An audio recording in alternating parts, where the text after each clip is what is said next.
This is Rorke's Drift in South Africa. It's the scene of a very famous colonial battle between the Zulu nation and the British Army in 1879. Hello, by the way, this is Dom's Diary, and thanks very much to one of my main supporters for this little enterprise and subscriber, Heather, who gave me the idea that whilst I'm on holiday in South Africa, just do some Dom's Diaries about my adventures and be slightly less concerned with the principal activities of my world, being the CEO of Sound Vision and, of course, various sort of roles around radio in the UK. There will be some of that in my South African adventures, but today let's just dwell on where I am. This is an extraordinary incident in history. Now, of course, we need to review this and view it within the context of our modern approaches to racial relations and history. And I'm going to talk a little bit about that famous film that came out in 1964. But to start with, I realised with some sense of embarrassment, Mr. History Head here, I knew very little about the Zulu Wars. And in fact, the only thing I could say for sure was that the son of Emperor Napoleon III of France, who'd sort of stopped being the emperor in 1870 because they got bored of him and booted him out, and the Prussians might have had something to do with that by invading France. Story for another occasion. Anyway, he settled in Britain with his Empress Eugenie, and his son and heir, who was no longer an heir, of course, joined the British Army to his credit, and he lost his life whilst fighting for the British against these Zulus.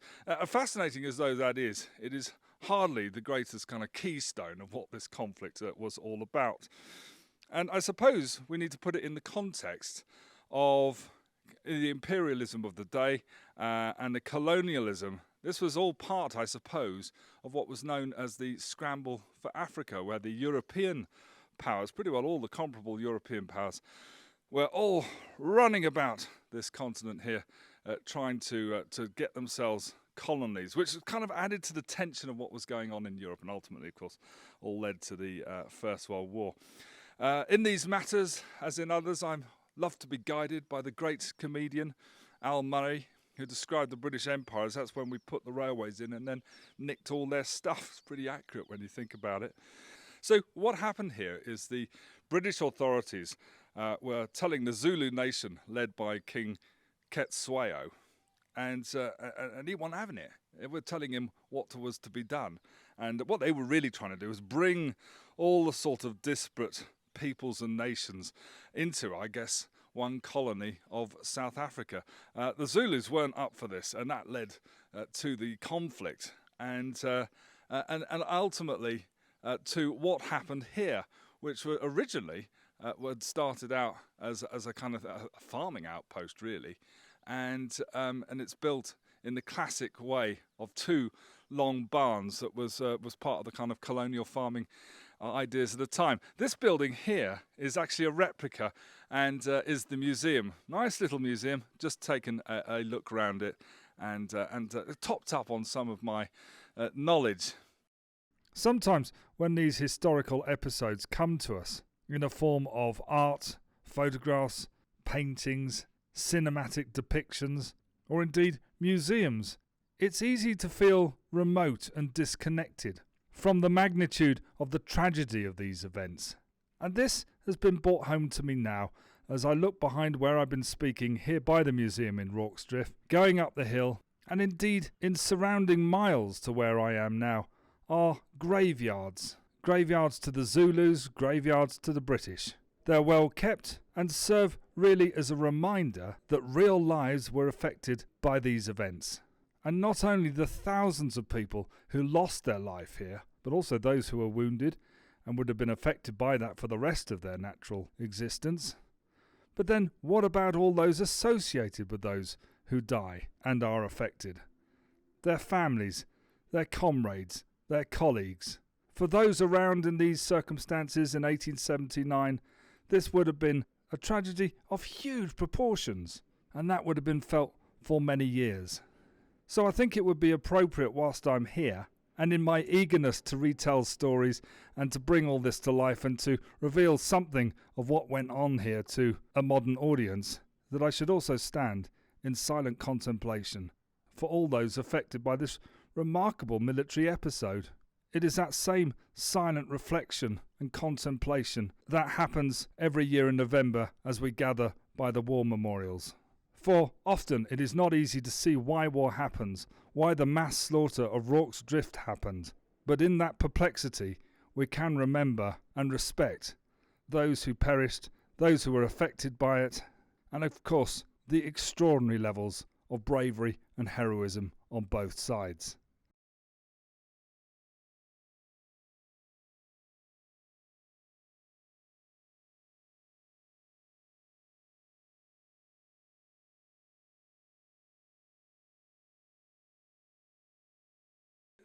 And I suppose the other source really was the famous 1964 film, which we would think stars Stanley Baker, Michael Caine, but actually had a cast of several thousand people, one of the largest casts that has ever been filmed, I would think, and it was very much part of those kind of colonial epics of the time. And I suspect, had something to say, an underlying message here, that the empire was over, and respect to the indigenous peoples was beginning to become much more to the centre of public attitudes. Is the way I would interpret it. Of course, modern sensibilities wouldn't agree with everything how those the characters and those scenes were presented. But one of the things I love about looking into the history of what happened with that film is that a lot of indigenous peoples in South Africa were included in the film. And Michael Caine has gone on record. And the guy who played King Ketsueo was actually the great-great-grandson, I think, of the original king. Anyway, all these guys are on record as saying that the shoot was incredibly inclusive. There was no hint of the kind of racist mores in South Africa of the day. And to that extent, I think it was an incredible project in very much the pre-liberation and at the height of the apartheid era. Interestingly, I think when the South African authorities saw the film, they pretty well suppressed it, and the filmmakers struggled to even get public viewings for those who were in the film to watch it. And I think that tells us quite a lot of what was going on in those times. The film, like any film, is going to be stacked full of inaccuracies, and I guess it needs to tell its own story. And often people who know about history don't recognise, or indeed people who read the classic books on literature that get turned into films, don't realise that actually, the people of cinema have a slightly different job to do, and they were in the business of creating a film and perhaps giving off some ethics and key messages. And so they've slightly altered the end. In fact, the Zulus retreated because there was a shed load of British troops were on their way only, so they naturally hoofed it off into the hills, and quite right too. They didn't salute their British opponents in quite the way the film depicts. Although I have to say that is a fantastic end to any film. And the other thing is that one of the many inaccuracies. The Reverend Otto Witt had taken over this farmstead and was using it as a mission, and is excellently portrayed in the film by Jack Hawkins. But he wasn't quite that kind of well-meaning drunkard that the film depicts. And he was married with young children. In the film, it's just him and his daughter, who he refers to as daughter. I think what's really interesting in coming here today is to see how, this is all viewed in modern eyes, the people at the museum. And it's a fine museum. For me, right, my idea of a nightmare is actually going to the Louvre, where you plan a lunch break. Yikes. I think 1 hour tops and then down to the bar and chat is my view of these things. This is a wonderful little museum. It very much portrays the heroism of both sides. And I think this is why this is an enduring kind of historical episode or has enduring interest, because there was phenomenal bravery on both sides. History books, of course, probably remember the bravery of the British soldiers. I think I'm right in saying, but no doubt there'll be someone out there to correct me if this is inaccurate. I think more VCs, Victoria Crosses, were given at Rorke's Drift than any other single campaign or battle in British history. So yes, the victors write history, and we know about those who had the British bravery. Equal amounts of bravery, of course, on the Zulu side. That's less noted in history, but is very much emphasised here in this museum. One little story, because it's in the film and it was actually historically accurate, was Private Henry Hook. Now, Private Henry Hook was not really in the army to shoot and be a soldier that way. He was a cook in the field for his fellow people. And there's a wonderful scene in the film where he has to go, he's ordered to put the soup on the fire because the Zulus are on their way, and he doesn't want to do it because he's spent hours preparing his soup. And so the officer who tells him to do that said, well, you can go and check with your superior over there. Happens to be Michael Caine, by the way. It's about the only time Michael Caine ever plays a really sort of posh person. I have to say he does it very, very well. Apparently, by the way, he was so nervous at the audition for the film, because this was a big break for him. He was only doing bit parts before that. He flunked it, and they weren't going to give it to him, but then some logistical issues got in the way, and they gave it to him anyway. He did a fine job playing the posh officer, and also a hint, I think, is one of the reasons why he plays comic roles sometimes in his future. Anyway, this guy, this Henry Hook character, goes up to him and says, listen, do I really have to put the soup on the fires? And the officer says, yes, you need to go and do that. So he does, very reluctant. And as he's going away, he says, do you want me to carry a rifle as well, sir?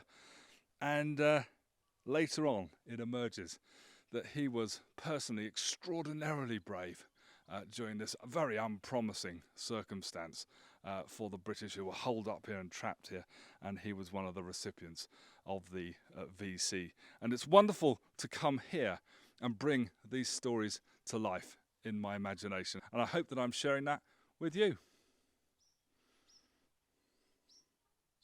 This is my first time in South Africa, and whilst I've been travelling around, having the most extraordinary experience, by the way. I mean, a week in Cape Town. What a place that is. What an international place. Maritime ports often are, and it was just a wonderful place to be. At a kind of celebratory week for a friend's 40th birthday, but people came from America, even Ukraine, Moldova, Mozambique, and of course South Africa, to a fantastic kind of international gathering, and I came out from the UK. So wonderful to experience Cape Town.